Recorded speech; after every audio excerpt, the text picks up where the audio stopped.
Okay, last class में हमने किया था क्या, बैंकिंग सेक्टर किया था, स्टार्ट किया था फाइनेंशियल इको, है ना। तो फाइनेंशियल इकोसिस्टम में मैंने लास्ट क्लास में बताया था कि financial ecosystem consist of banks, insurance sector and mutual funds. ठीक है, तो हमने म्यूचुअल फंड के कुछ फेजेस देखे कि इंडिया का कैपिटल मार्केट कितना स्ट्रॉन्ग है और कैसे वो क्राइसिस से निकल रहा है। फिर आज म्यूचुअल फंड की पेनिट्रेशन एकदम रूरल एरिया में हो चुकी है। और साथ साथ ये देख रहे हैं कि इंडिया में जो हाई नेट वर्थ इंडिविजुअल्स हैं वो बहुत ज़्यादा आगे से बढ़े हैं। तो कैपिटल मार्केट इज़ एक्सपैंडिंग। और इंडिया का जो बैंकिंग सेक्टर है, जो कंसिस्ट करता है फॉरेन बैंक्स हैं, पब्लिक सेक्टर बैंक्स हैं, प्राइवेट सेक्टर बैंक हैं, कोऑपरेटिव बैंक है, रीजनल रूरल बैंक्स हैं, ये भी देखा। और अभी एक तो नई चीज़ जुड़ी है वो, जैसे जिसको हम बोलते हैं payment banking system, like Paytm and so on. तो ये कुछ सेक्टर हमने लास्ट क्लास में देखा।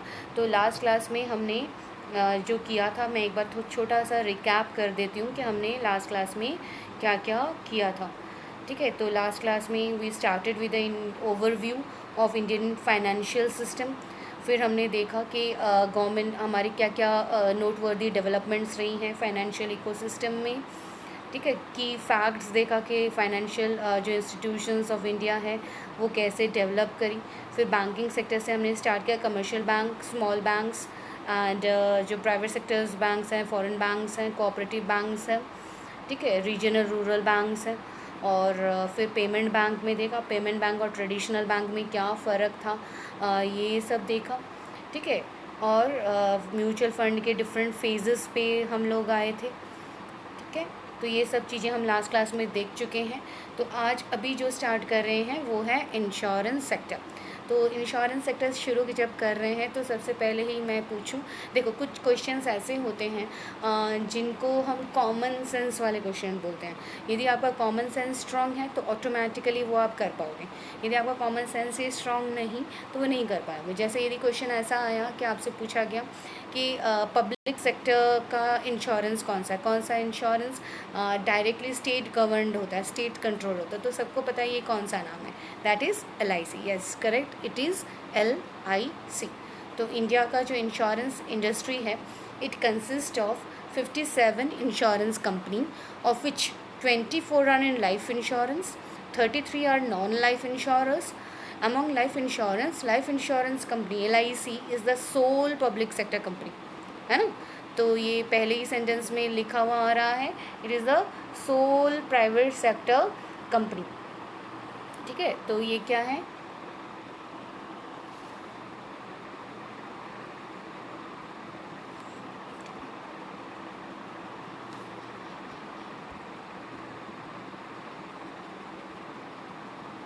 ठीक है। तो इंश्योरेंस सेक्टर में क्या बोल रही हूँ कि ये सोल प्राइवेट सेक्टर कंपनी है जो हो रही है। ठीक है, so it is sole public sector company. Apart from that, among the non-life insurers, there are 6 public sector insurers. ठीक है, there are 6 public sector companies. कितनी कंपनी हैं, 6 public sector insurers. ठीक है, नॉन लाइफ जो जिसको जनरल लाइफ इंश्योरेंस बोलते हैं। ठीक है, so that is LIC public sector company. Apart from that, non-life insurers, that is 6 public sector insurers. In addition to this, there is sole national reinsurer, namely GIC, जो कि general insurance company है. Other stakeholders in Indian insurance market include agents, brokers, surveyors and third party administrators serving health insurance claim. ठीक है, तो government ये जो insurance sector है ये किसको, इसमें 57 इंश्योरेंस कंपनी है, of which 24 are in life insurance business, 33 are non life insurance. LIC is the sole public sector and जो GIC है वो भी पब्लिक सेक्टर है जो कि जनरल लाइफ इंश्योरेंस करवाती है। What is the size of the market?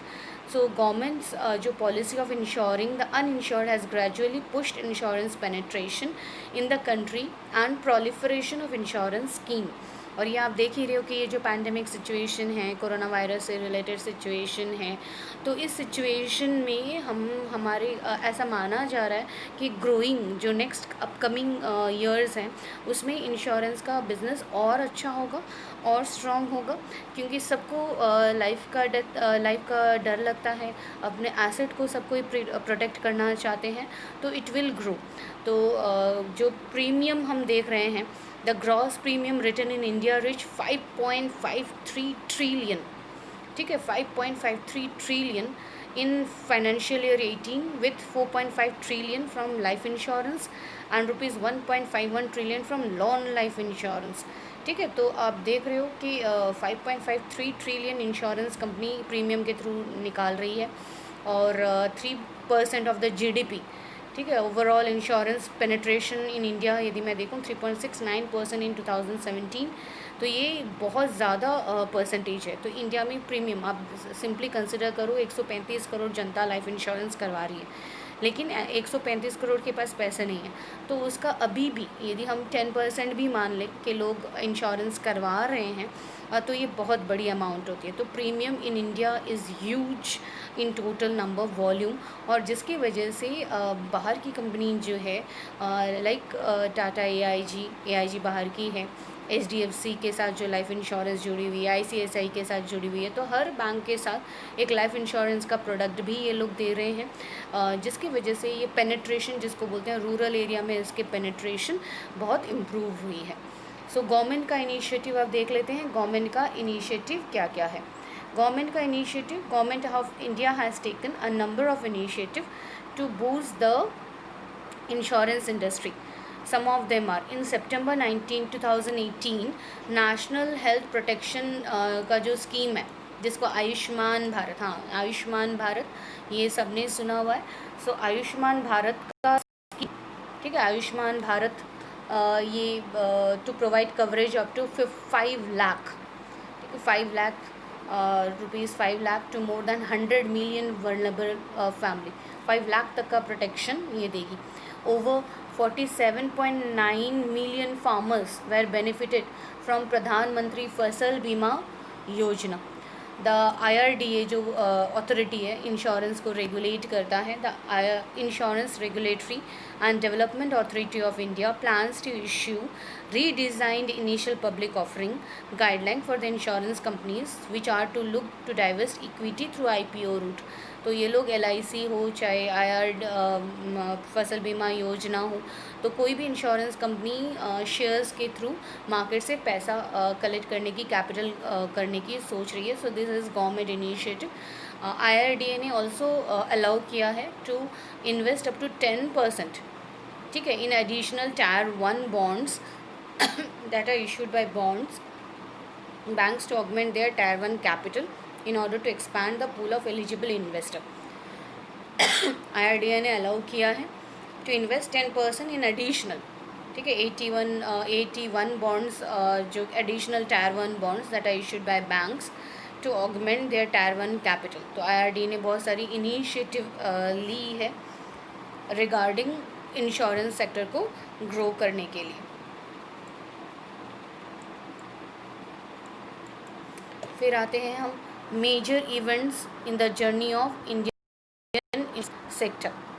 1956, 1972 all life insurance companies were nationalised to form LIC। 1956 date याद रखना पड़ेगा आपको, ये टू फॉर्म LIC इन 1956, ठीक है। LIC सारे जो इंश्योरेंस कंपनीज़ हैं इनको नेशनलाइज कर दिया गया to form LIC to protect the policy holders from any kind of mismanagement। The non-life insurance business was nationalized in 1972, ठीक है, GIC 1972। मल्होत्रा कमेटी, ये भी अगेन नाम याद रखना पड़ेगा।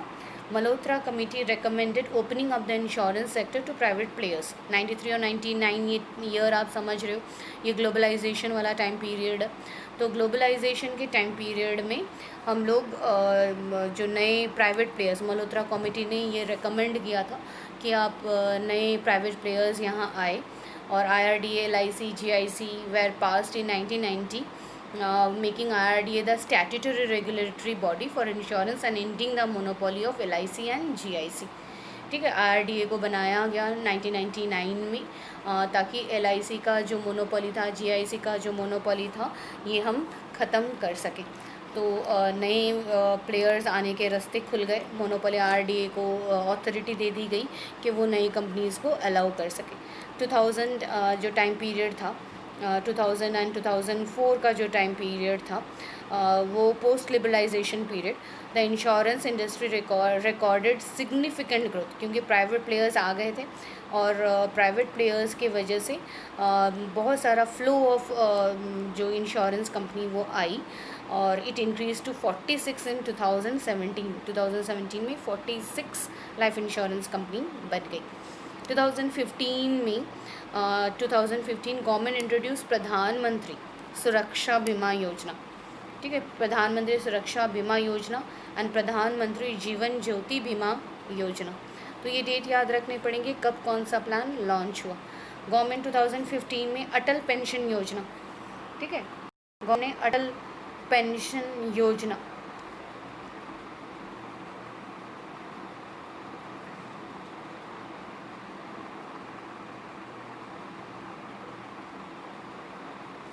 ये क्या हो रहा था, Atal pension Yojana and health insurance scheme launch की in 2015। Government introduce Atal pension योजना।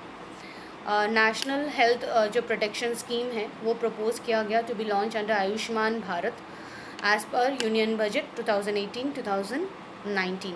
Insurance company raised more than $6 billion from public issues in 2017। तो ये सारी डेट्स हमें याद रखने पड़ेंगे। एक बार और वापस देख लेते हैं हम क्या क्या पढ़ा। 1956-1972 में all life insurance were nationalise to form LIC 1956। तो 1956 का डेट जो आपको याद रखना पड़ेगा। 93-99 में जो मल्होत्रा कमेटी है उन्होंने रिकमेंड किया कि प्राइवेट कंपनीज़ आए। 2000 में समझ ही रहे हो, पोस्ट लिबरलाइजेशन पीरियड, बहुत सारे प्राइवेट कंपनीज़ आए और वो अमाउंट टू 46 इन 2017।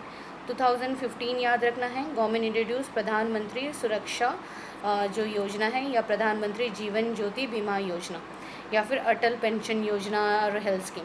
फिर आता है आयुष्मान भारत वाला स्कीम जो 2018 और 19 में बजट में लॉन्च हुआ। So that was about major events in journey of Indian insurance sector. Now comes new distribution channels like bancassurance, online distribution and NBFCs have widened the reach and reduced cost। तो ये एक बहुत अच्छा trend रहा है कि जो bank जो मैं पहले भी बोल चुकी थी कि बैंक के साथ इंश्योरेंस कंपनी जुड़ रही है और जुड़ के बहुत अच्छा काम कर रही है। जो भी बैंक के अकाउंट होल्डर है उनका इंश्योरेंस करवाना, चाहे आप उसको डायरेक्ट अप्रोच कर रहे हो, चाहे आप उसको इनडायरेक्टली सबका करवा रहे हो मिनिमम अमाउंट पे, तो ये एक बैंक इंश्योरेंस के थ्रू आप उनको यूलिप बेच रहे हो, जो यूनिट लिंक्ड जो इन्वेस्टमेंट पॉलिसी होता है जो इक्विटी से लिंक्ड होती है। तो bank insurance is a very new kind of thing जो पोस्ट लिबरलाइजेशन में हमने देखा आफ्टर प्राइवेट प्लेयर्स के। तो ये जो प्राइवेट प्लेयर्स हैं, प्राइवेट इंश्योरेंस वाले हैं, इन्होंने क्या किया, पब्लिक सेक्टर कंपनीज़ के साथ इन्होंने हाथ मिलाया, साथ में किया और साथ में इनके साथ इन्होंने ये बैंक इंश्योरेंस बेचना शुरू किया जिसको बैंक का शॉर्ट में या बैंक इंश्योरेंस बोलते हैं। So that is online distribution and NBFCs have widen. Online में भी आजकल आपको देखोगे पॉलिसी बाज़ार, जिसमें कपिल शर्मा आता है और बोलता है कि आप कंपेयर करके पॉलिसी ख़रीदो। फिर आता है कि अभी भी लाइफ इंश्योरेंस नहीं करवाया, अब तो करवा लो, आपके जाने के बाद आपके बच्चों का क्या होगा। तो ऐसे डरा के थोड़ा सा सेंटिमेंट क्रिएट करके इमोशनली आपको इंश्योरेंस करने के लिए बोलते हैं। तो इंश्योरेंस करना मेरे हिसाब से बहुत ज़रूरी होता है। क्यों? क्योंकि इससे आपको ये टेंशन नहीं होती कि आपके जाने के बाद आपकी फैमिली का क्या होगा। आप रह गए तो बड़ी अच्छी बात है, वो आपका एसेट बन जाएगा। नहीं भी है तब भी आपके, क्योंकि your loss is not only mental या social loss, your loss can be an economic loss. So in that sense insurance is necessary. और यदि 130 करोड़ जनता है उसका आधा भी इंश्योरेंस करवाती है तो बहुत बड़ा बेनिफिट हो सकता है एक कंपनी के लिए। So new distribution channel bank insurance online के थ्रू, NBFC के थ्रू, नॉन बैंकिंग जो फाइनेंशियल कंपनीज़ हैं, इससे क्या हुआ, इंश्योरेंस का रीच बढ़ गया. Firms have tied up with local NGOs to target lucrative rural market. Rural market को ये लोग टारगेट कर रहे हैं, बहुत होशियार हैं, बहुत चालाकी से. देखो NGOs के थ्रू, NGOs देखो क्या काम करती है, NGOs सोशल अपलिफ्टमेंट का काम करती है, हेल्थ को बेटर करने का काम करते हैं. तो उनके पास डेटा होते हैं, data is power, power is data. तो डेटा होते हैं कि कौन है ये लोग जिनको बीमारी है, कौन है ये लोग, कौन है इसके परिवार वाले. तो ये जो डेटा उनको मिल जाता है, क्योंकि NGO देखो पर्सनल एक कनेक्शन बन जाता है, फैमिली कनेक्शन बन जाता है. तो हो सकता है ये लोग NGO के थ्रू उनको कॉन्टैक्ट करते हों, डेटा के बेसिस पे भी करते हो. तो firms have tied up with local NGOs to target lucrative rural market. In October 2018, very important, in October 2018 India का ई-कॉमर्स मेजर फ्लिपकार्ट, ठीक है, Flipkart enter the insurance space with partnership with Bajaj Alliance to offer mobile insurance. ठीक है, in 2018 India का e-commerce major Flipkart enter the insurance space in partnership with Bajaj Alliance to offer mobile insurance. Amazon India is also expected to enter the insurance market. तो सोचो Amazon अब क्या क्या नहीं करेगा. ठीक है, तो वो सब कुछ करने लगा, तो इंश्योरेंस मार्केट में बहुत बड़ा जायंट है, तो ये भी आ जाएगा. In September 2018, India Post Payment Bank (IPPB) also partnered with Bajaj Alliance to distribute their product. ठीक है, तो ये भी उनके साथ मिलके इन्होंने अपने प्रोडक्ट्स को देना शुरू किया. तो बजाज अलायंस, फ्लिपकार्ट, ये सब नए नए सब प्लेयर हैं. Over the years share of private sector in life insurance segment has grown from amount 2% to 31%. सोच सकते हो कितना मार्जिन है. 2% से 31% तक फाइनेंशियल ईयर 2019 में ये ग्रो कर गया. तो प्राइवेट सेक्टर का देखो, इसका मतलब पहले 98% LIC देती थी, 2% सिर्फ प्राइवेट सेक्टर देता था. अब देखो उनका ग्रोथ कितना है, कितना प्रॉफिट उन्होंने कमाया होगा, कितना अच्छा उन्होंने किया होगा कि उनका 2% से सीधा 31% हो गया है. ठीक है, सो that was notable trends about life insurance. ठीक है, तो इसमें हमें आपको याद क्या रखना है, बजाज अलायंस वाला फ्लिपकार्ट के साथ, और आपका अमेज़न पोस्ट पेमेंट बैंक. ठीक है, फिर आता है in the non life insurance segment the share of private sector increase to 55.70% in financial year 20 from 14.5%. तो नॉन लाइफ इंश्योरेंस भी काफ़ी बढ़ गया, 14% से सीधा 55% हो गया. फिर आता है life insurance sector has witness the launch of innovative product such as unit, जो मैं पहले भी बोल रही थी, यूलिप उन्होंने लॉन्च किया है लाइफ इंश्योरेंस ने, जो कि नॉन ट्रेडिशनल प्लान है. एंडाउमेंट प्लान ट्रेडिशनल प्लान होते हैं जो लाइफ से रिलेटेड होते हैं, लेकिन जब आप अपना पैसा लाइफ सिक्योरिटी के लिए भी करते हो और इक्विटीज़ के लिए भी इन्वेस्ट करते हो, तो उसको आप बोल रहे हो क्या, ULIP plan, unit linked insurance plan. तो अदर ट्रेडिशनल प्रोडक्ट भी दे रहे हैं. HDFC लॉन्च्ड, ठीक है, HDFC देखो ये इंपॉर्टेंट लाइन है, HDFC लॉन्च्ड E-Secure. ठीक है, ये वाला HDFC लॉन्च्ड E@Secure एक पॉलिसी है, cyber insurance policy for individual. ठीक है, आप अपनी इंश्योरेंस, आप अपनी ई-कॉमर्स को भी आप सिक्योरिटी दे रहे हो, इंश्योरेंस दे रहे हो. Very new kind of product. ये भी 2007 सितंबर 2018 में लॉन्च किया गया. ठीक है, फिर in January large insurance continue to expand focusing on cost rationalisation and aligning business model to realize reported embedded value and generate value from future business rather than focus on present profit. ठीक है, तो हम क्या कर रहे हैं, जो large insurer है ये लोग कंटिन्यू कर रहे हैं, एक्सपैंड कर रहे हैं, कॉस्ट को कम से कम करने की कोशिश करते हैं, बिज़नेस मॉडल को रियलाइज़ करते हैं, एम्बेडेड वैल्यू, बिज़नेस के अंदर जो वैल्यू होती है, and generate value from future business. In January 2019 online insurance distribution platform Turtlemint raised $25 million in funding. Online insurance platform ने $25 million फंड के थ्रू रेज कर लिया. As of November 2018, HDFC Ergo is in advanced talk to acquire Apollo. ये जो Apollo India में Apollo chains बहुत reliable बहुत अच्छा चेन ऑफ बिजनेस है इन टर्म्स ऑफ हेल्थ. तो अपोलो मुनिच जो health insurance at a value of around 2600 crore. तो इसमें आपको याद क्या रखना है? आपको रखना है HDFC एर्गो, और आपको याद रखना है जो इन टॉक विथ ये वाला इन talk with Amazon, sorry in talk with जो इसके साथ है, क्या नाम है इसका, अपोलो के साथ. ठीक है, तो अपोलो मुनिश ये वाला, HDFC ई सिक्योर. ठीक है, तो ये आपको याद रखने हैं जब आप इस सेक्शन को पढ़ रहे हो. फिर आते हैं public and private sector bank. The banking sector was developed during the British era. और ब्रिटिश ईस्ट इंडिया कंपनी ने 3 बैंक बनाए: bank of Bengal, bank of Bombay, bank of Madras. ये तीनों बैंक मर्ज करके बन गया इंपीरियल बैंक, विच वॉज बाद में ये बना क्या, state bank of India in 1955. Reserve bank 1935 में बना, followed by Punjab national bank of India, Canara bank and India bank of India and Indian bank, ये बाद में बने. तो सबसे पहला बैंक कौन सा है आपका, ये 3 British East India Company 3 bank, bank of Bengal, bank of Bombay, bank of Madras, तीनों को मिला के बनता है इंपीरियल बैंक. बहुत पॉपुलर क्वेश्चन बनेगा इंपीरियल बैंक. इंपीरियल बैंक बाद में बनता है स्टेट बैंक ऑफ इंडिया 1955 में.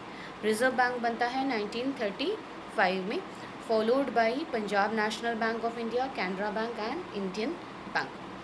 फिर आता है, देखो ये बहुत इम्पॉर्टेंट एक वर्ड लाइन डेट जो आपको हमेशा याद रखना है. जुलाई 1969 is an important date in history of Indian banking, as 14 major commercial banks were nationalized. Schedule commercial banks जिसका 50 करोड़ से भी ज़्यादा डिपॉजिट था, उनको नेशनलाइज कर दिया गया. और वो 14 बैंक कौन से थे? Central bank of India, bank of Maharashtra, Dena bank, Punjab national bank, syndicate bank, Canara bank, Indian overseas bank, bank of Baroda, Indian bank, union bank, Allahabad bank, united bank of India, UCO bank and bank of India. इतने सारे banks एक साथ 14 major commercial bank को nationalise कर दिया गया. बाद में subsequently some private banks were observed कि to suffer from governance problem. Further there was a need to address the need of credit delivery in greater measure. तो बाद में कुछ प्राइवेट बैंक्स को भी आगे जाके सेकेंड फेज़ ऑफ नेशनलाइजेशन किया 1980 में. 6 बैंक्स को और आगे नेशनलाइज कर दिया गया. पहले 14 कर चुके थे, 6 बैंक्स को नेशनलाइज कर दिया गया, जिसमें 2 बैंक आपस में मर्ज कर गए. तो इन दैट सेंस अभी 19 पब्लिक सेक्टर बैंक है या नेशनलाइज्ड बैंक है. सो जो 6 बैंक हैं, Andhra bank, corporation bank, new bank of India, oriental bank of commerce, Punjab and Sindh bank and Vijaya bank, जिनकी लाइबिलिटी 200 करोड़ एंड अबव थी. ये लोग अप्रैल 1980 को नेशनलाइज कर दिया गया. With the nationalization of 6 bank, number of including State Bank of India and its associated bank rose to 28 in April 1980. ठीक है, number of public sector bank बढ़ के 28 हो गए, जिसमें अब बहुत सारे मर्जर्स हो चुके हैं. PSB जो पब्लिक सेक्टर बैंक्स हैं, ये हमारे देश के डेवलपमेंट में बहुत ही इम्पोर्टेंट रोल इन्होंने प्ले किया है.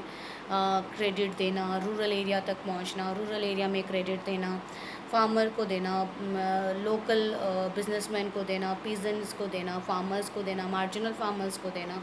तो ये बहुत बड़ा रोल है. इकोनॉमी में फाइनेंशियल सपोर्ट बहुत बड़ा रहा है इन पब्लिक सेक्टर बैंक्स का.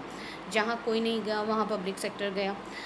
तो ये बहुत बड़ा कदम था इंडियन फाइनेंशियल इकोसिस्टम के लिए, एग्रीकल्चर के लिए, ट्रेड के लिए, इन सारे सेक्टर्स के लिए बहुत इम्पोर्टेंट था. So industry, MSME, agriculture, trade, retail. ठीक है, तो होल हार्टेडली जो पूरा फाइनेंशियल सिस्टम था उसको लिंक किया इस बैंकिंग सेक्टर ने, mainly private public sector banks ने. Despite the opening of sector to private entities in early 90s, PSB remains formidable player.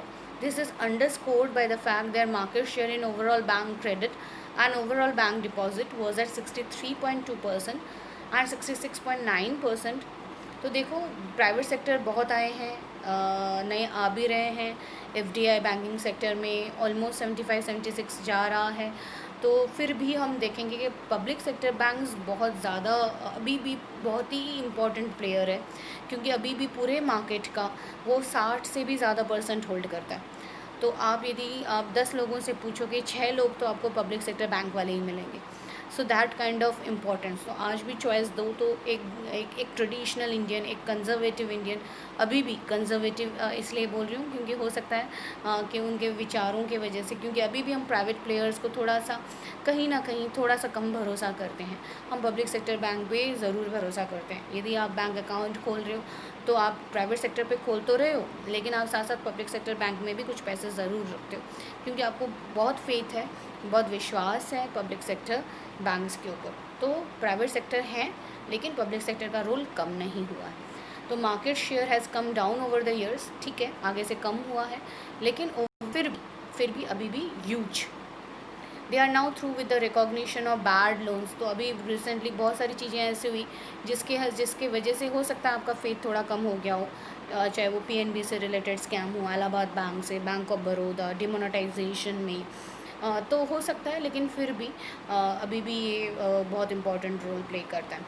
Further जो लोन ओरिएंटेशन प्रोसेस है उसका एक ये पब्लिक सेक्टर के अगेंस्ट जाता है कि ये लोन जल्दी से नहीं देते। तो ये एक जिसको बोलते हैं, जिसके वजह से हो सकता है पब्लिक सेक्टर के बारे में हम नेगेटिव हो जाएं, ठीक है। तो एसबीआई, पीएनबी, कैनरा, ये बहुत बड़े बड़े जायंट्स हैं। जब फाइनेंशियल सिस्टम में चेंजेस आता है, कस्टमर रिक्वायरमेंट में चेंजेस आता है, रिटेल बैंकिंग के प्रोसेस में चेंज आता है, टेक्नोलॉजी में चेंज आता है, तो बहुत सारे पब्लिक सेक्टर बैंक्स अपने आप को अडेप्ट कर लेते हैं, ठीक है। रिटेल में चेंजेस आ रहा है, पब्लिक का जो कस्टमर जो होता है उसकी नीड में चेंज आ रहा है, टेक्नोलॉजिकल चेंजेस आ रहे हैं। सो सारे पब्लिक सेक्टर बैंक यदि इसको अडेप्ट नहीं कर पाएंगे तो उसका शेयर मार्केट में धीरे धीरे कम होता जाएगा। मतलब हम वहाँ उस बैंक में नहीं जाएंगे यदि हमें सर्विस नहीं मिली, हमें जिसको बोलते हैं इम्पोर्टेंस नहीं मिला तो नहीं जाएंगे हम वहाँ, हमें यदि लोन के लिए ज़्यादा घुमाया तो हम पब्लिक सेक्टर बैंक्स नहीं जाएंगे। तो पब्लिक सेक्टर बैंक्स को अपने आप को अडॉप्ट करना पड़ेगा to the change of the financial system, ठीक है, change of the customer requirement, ठीक है, change of the financial system, customer requirement, banking and technology, ठीक है, जिसमें आप देखोगे SBI one of the prominent, इन्होंने बहुत अच्छे से अपने आप को मैनेज किया, पीएनबी, कैनरा बैंक, इन्होंने बहुत अच्छे से अपने आप को चेंज को मैनेज किया। A recent drastic initiative of Government of India is going to change the scenario of public sector bank. As a banking reform measure, 10 public sector bank will be merged. 10 bank will be merged into 4 entities. This would take the number of banks from 27 to 12. ठीक है, government का जो initiative है उससे देखा जा रहा है कि अब बैंक्स को मर्ज कर देंगे, बहुत सारे बैंक्स को आपस में मर्ज कर देंगे, और इसके वजह से अब बैंक का जो नंबरिंग होगा वो क्या हो जाएगा, वो 27 से 12 हो जाएगा, ठीक है। गवर्नमेंट क्या करेगा, रिफॉर्म मेजर लगा रहा है। सो 10 public sector banks will be merge, 10 public sector banks will be merged, और जो आगे जाके कन्वर्ट हो जाएगा टोटल 12 बैंक में, 27 था कन्वर्ट हो जाएगा 12 में। So banks have been chosen for mergers on the basis of ensuring that there is no disruption in the banking services and that the bank should benefit from increased current जो account saving होता है and greater reach के वजह से। कौन से bank को choose किया गया, जिन बैंकों को चूज़ किया गया for merger on the basis of ensuring कि कोई भी डिसरप्शन नहीं होगा। सपोज़ आप एक एक्स बैंक के अकाउंट होल्डर हो और एक्स ने वाई के साथ मर्ज कर लिया, तो क्या आपका अकाउंट मर्ज हो गया, क्या आप अभी भी वही पासबुक लेके जाओगे, अभी भी आप वही एटीएम लेके जाओगे, आपका अकाउंट नंबर चेंज हो गया क्या, आपका ओटीपी कहाँ से आएगा, आपका मैसेजेस कौन से बैंक से आएंगे, तो बहुत सारे सवाल होते हैं। तो हम ये देखते हैं जब मर्ज कर रहे हैं कि कोई भी पब्लिक सर्विसेज में कोई प्रॉब्लम ना हो, डिसरप्शन ना हो और आराम से ये मर्ज कर जाए। इंक्रीज्ड जो सेविंग अकाउंट है, करंट अकाउंट है, जैसे आपके एक्स बैंक में 200 अकाउंट है और वाई बैंक में 300 अकाउंट है, तो ये 500 बैंक जुड़ के टोटल सेविंग की वैल्यू यदि बहुत ज़्यादा होती है तो ही मर्ज करने का फ़ायदा है, क्योंकि कैपिटल बेस बढ़ाना ही टारगेट है मर्ज करने का।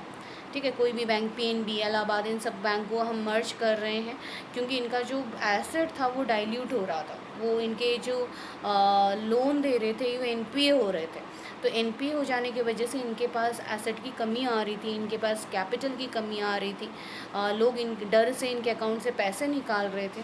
तो इस डर से इन्होंने क्या किया कि हम यदि 2 या 3 बैंक को साथ में मिला लें तो उसके अकाउंट भी मेरे हो जाएंगे, मेरे अकाउंट तो मेरे हैं ही, तो हम साथ में मिलेंगे तो हमारा बेस बढ़ेगा, लोगों का फेथ बढ़ेगा हम पे और पैसे आगे आएंगे।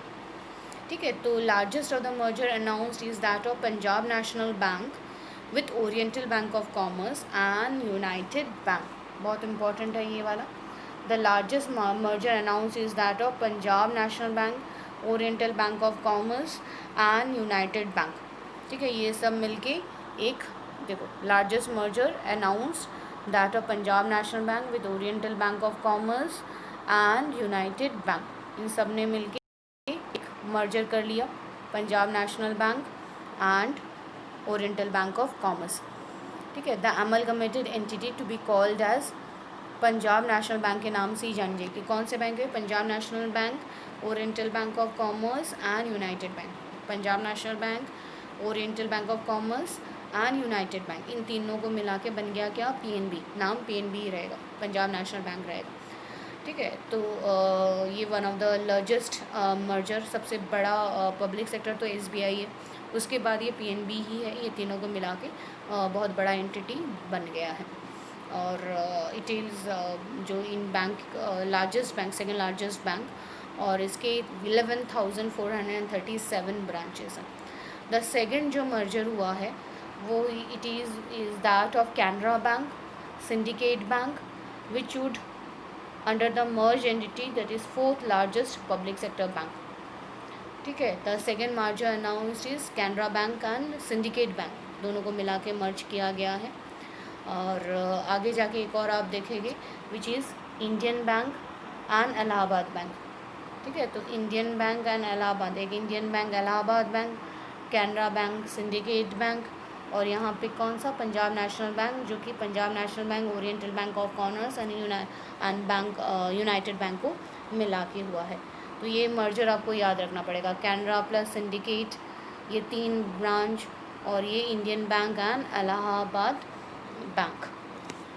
ठीक है, तो this is about mergers, public sector bank. फिर आते हैं प्राइवेट सेक्टर बैंक। ठीक है, प्राइवेट सेक्टर बैंक्स वो बैंक्स हैं जिनका most of the capital is in private hands. In India there are 2 types of private sector, old private sector bank and new private sector bank. 2 type of private sector banks हैं, old private sector bank and new private sector bank. Old private sectors are those which existed in India at the time of nationalization of major bank but were not nationalized due to their small size of other reason. ठीक है, old private banks कौन से हैं?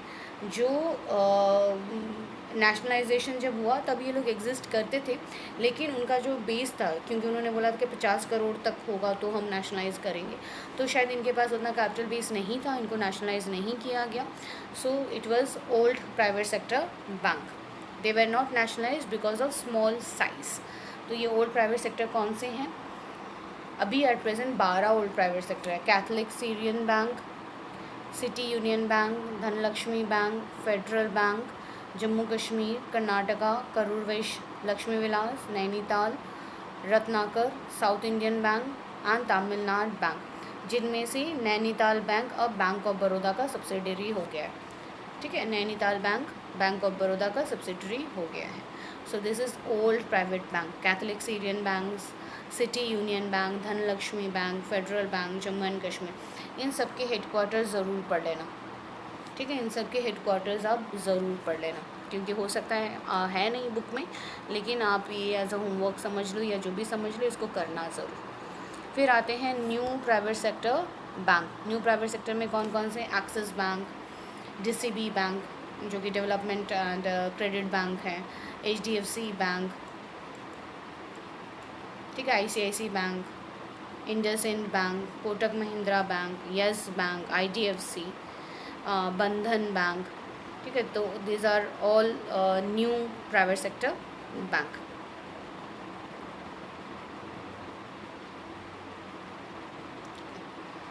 फिर आते हैं हम, ये सारे ओल्ड एंड न्यू में आपको डिफरेंस पता होना चाहिए, कौन पहले था कौन बाद में था। फिर आते हैं small private sector banks.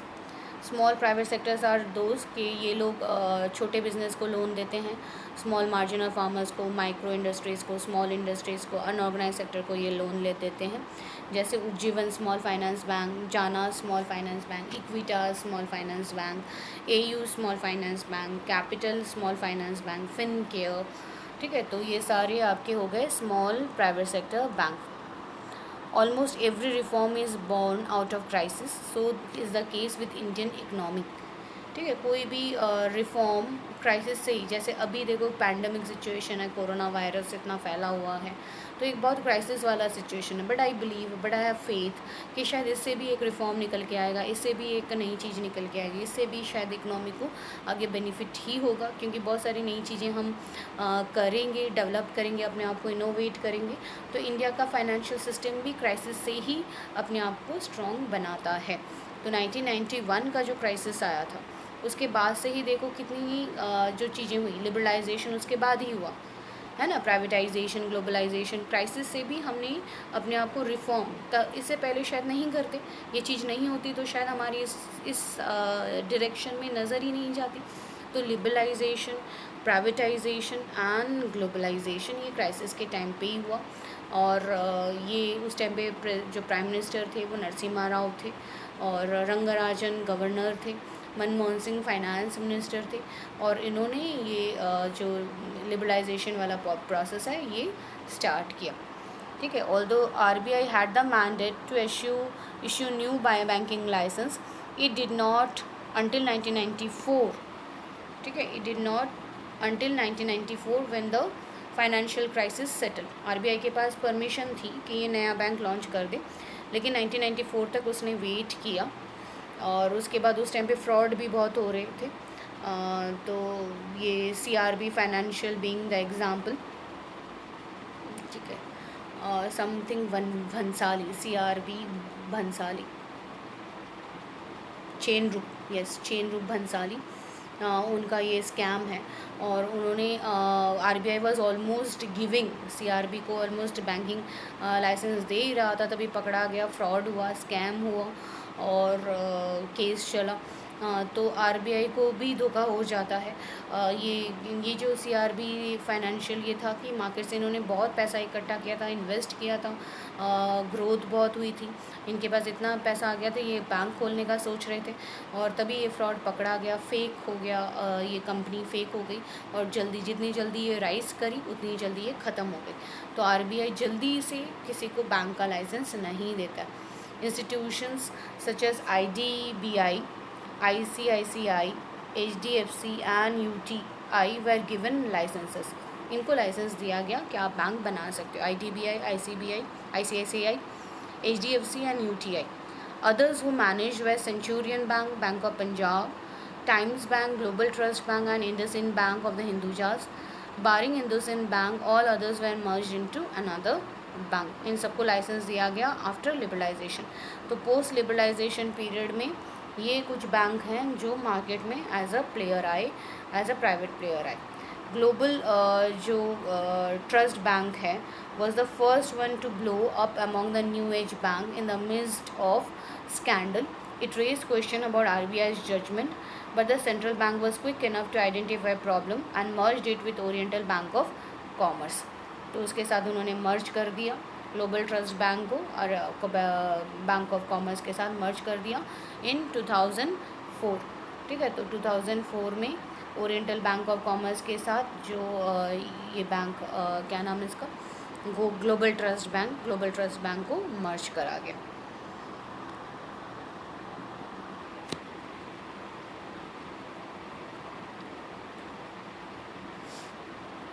Centurion Bank of Punjab and Times Bank merged with HDFC, ठीक है, सेंचुरियन बैंक ऑफ पंजाब और HDFC में आपस में मर्ज हो गया। IDBI NSE 5.7% which merged with parent Industrial Development Bank of India is standing example how not to run an institution, ठीक है। तो सेंचुरियन बैंक और टाइम्स ऑफ मर्ज हो गए HDFC के साथ। IDBI NSE which merge with parent IDBI bank, जो इन दोनों ने आपस में स्टैंडिंग एग्जाम्पल कि how not to run an institution, ठीक है, इंस्टीट्यूशन को रन ना करें, अपना काम करें, और पेरेंट जो बैंक है इंडस्ट्रियल डेवलपमेंट बैंक है उसी पे ही हम करें। अब आते हैं Indian financial corporation IFC of India and small industrial development SIDPI, ठीक है। तो industrial development corporation of India, industrial finance corporation of India Radha, IFCI पढ़ेंगे और SIDPI पढ़ेंगे।